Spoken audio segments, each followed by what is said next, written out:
Assalamualaikum warahmatullahi wabarakatuh. Bersama saya Ustadz Ahong, kita kembali lagi di kuliah moderasi beragama. Moderasi beragama bagi umat Islam itu merupakan sebuah keniscayaan. Praktik moderasi beragama itu sendiri sudah dilakukan oleh Rasulullah Shallallahu Alaihi Wasallam. Beliau itu tidak ekstrim dan juga tidak serba membolehkan dalam beragama. Terkait komitmen kebangsaan misalnya, Rasulullah Shallallahu Alaihi Wasallam sudah mencontohkan melalui Piagam Madinah yang dibuatnya. Memang istilah kebangsaan itu sendiri belum ada di zaman Rasulullah, karena istilah tersebut merupakan istilah yang baru dan muncul di era modern.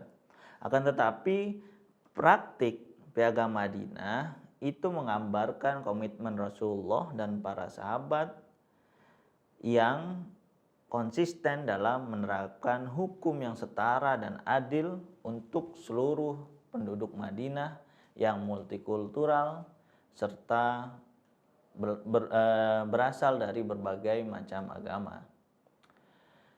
Piagam Madinah ini menyatukan penduduk Madinah yang berbeda suku, agama, untuk menjaga Madinah agar terhindar dari intrik dan serangan asing. Rasulullah Shallallahu Alaihi Wasallam berpesan agar penduduk Madinah bersatu dan mencintai tanah airnya. Rasulullah Shallallahu Alaihi Wasallam juga dapat hidup berdampingan dengan berbagai pemeluk agama di Madinah. Beliau merupakan sosok yang sangat toleran. Suatu saat ada seorang sahabat bernama Husain yang sudah masuk Islam, namun anaknya masih beragama Nasrani.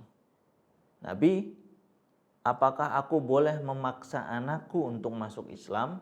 Tanya sahabat Husain pada Nabi Muhammad SAW. Kamu tidak boleh memaksakan anakmu masuk Islam, jawab Nabi SAW setelah turun ayat La ikraha fiddin. Tidak boleh ada paksaan dalam memeluk agama Islam. Itu contoh toleransi Nabi terhadap umat beragama di Madinah. Selain itu Rasulullah SAW juga bersahabat baik dengan non-muslim. Rasulullah itu mempunyai pelayan yang beragama Yahudi. Ia bernama Abdul Quddus. Nabi selalu perhatian padanya dan bahkan membuatnya tertarik masuk Islam karena akhlak mulia yang dicontohkan Rasulullah Shallallahu Alaihi Wasallam padanya. Rasulullah Shallallahu Alaihi Wasallam juga mempunyai sahabat Yahudi yang sangat baik. Dia adalah Mukhairik. Mukhairik ini orang Yahudi kaya yang memberikan seluruh hartanya untuk kepentingan umat Islam. Bahkan Mukhairik ikut serta dalam perang Uhud membantu umat Islam. Nabi juga tidak pernah menyuruhkan umatnya untuk memboikot dagangan atau usaha yang dibangun oleh non-muslim. Bahkan Rasulullah SAW pernah menggadaikan zirahnya pada Abu Syaham, seorang Yahudi yang sangat baik pada Rasulullah Shallallahu Alaihi Wasallam. Karena Rasulullah Shallallahu Alaihi Wasallam memiliki sikap toleran terhadap sesama, oleh karena itu Rasulullah Shallallahu Alaihi Wasallam tidak pernah melakukan kekerasan terhadap orang yang berbeda agama. Bahkan saat Rasulullah Shallallahu Alaihi Wasallam berada di perang Uhud bersama para sahabat, yang mana kita ketahui bahwa di perang Uhud itu Rasulullah dan para sahabat kalah dalam peperangan. Karena para sahabat menganggap bahwa Rasulullah ini adalah orang yang dekat dengan Allah, para sahabat meminta Rasulullah untuk mendoakan laknat atau melaknat para musuhnya. Namun apa jawab Rasulullah? Rasulullah menjawab, inni bu'ithu rahmatan walam ub'at la'anan. Aku ini diutus oleh Allah untuk menebar kasih sayang, bukan malah melaknat dan mencaci maki orang lain.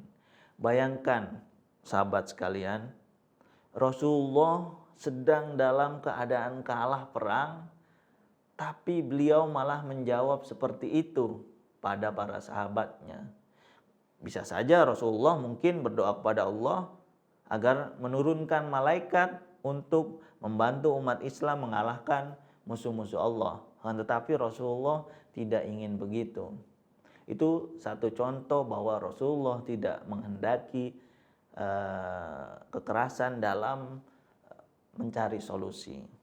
Selain itu, Rasulullah SAW juga sangat mewanti-wanti pada umat Islam untuk tidak mudah mencaci maki, mengafirkan, menyalah-nyalahkan, memunafikkan orang lain. Dalam salah satu hadis Rasulullah SAW menyebut bahwasanya man roma mu'minan bi kufrin fahuwa kaqatlihi. Jadi barang siapa orang yang gampang menuduh orang lain dengan orang beriman, orang Islam dituduh kafir, maka dia itu sama saja seperti halnya membunuh orang mukmin itu. Seperti kita tahu, misalnya Imam Az-Zahabi dalam kitab Al-Kabair menyebutkan bahwa di antara dosa besar adalah membunuh. Jadi Rasulullah menyamakan antara mengafirkan sesama muslim dengan membunuh. Artinya dosa mengafirkan sesama muslim itu setara dengan dosa membunuh, yaitu sama-sama dosa besar. Rasulullah tidak menghendaki hal itu semua. Kemudian selanjutnya Rasulullah SAW juga mengajarkan kita untuk toleran dan menerima terhadap tradisi-tradisi baik yang berlaku di masyarakat kita. Di antara contohnya misalnya pada waktu itu Rasulullah berada di Madinah bersama Siti Aisyah. Beliau punya anak angkat bernama Farilah. Nah, anak angkatnya ini di suatu hari ingin menikah dan menikah dengan sahabat Ansor yang bernama Nubaid bin Jabir. Nah, sahabat Ansor itu saat ada perayaan pernikahan terkenal dengan agenda atau resepsi pernikahan dengan nyanyi-nyanyi. Nah, saat itu Siti Aisyah ditanya oleh Rasulullah SAW, Aisyah, kenapa kok nggak ada festival pernyanyian di acara resepsi pernikahan anak kita, anak angkat kita? Gitu.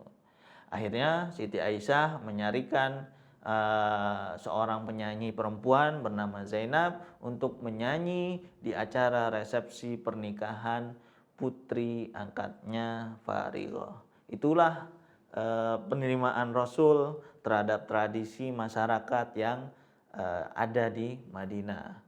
Dari beberapa contoh yang saya utarakan, yang saya jelaskan, bahwasanya moderasi beragama sejatinya itu adalah bagian dari Islam, bagian dari ruh umat Islam. Kalau kita tidak moderat, maka kita tentu gampang membolehkan sesuatu yang diharamkan.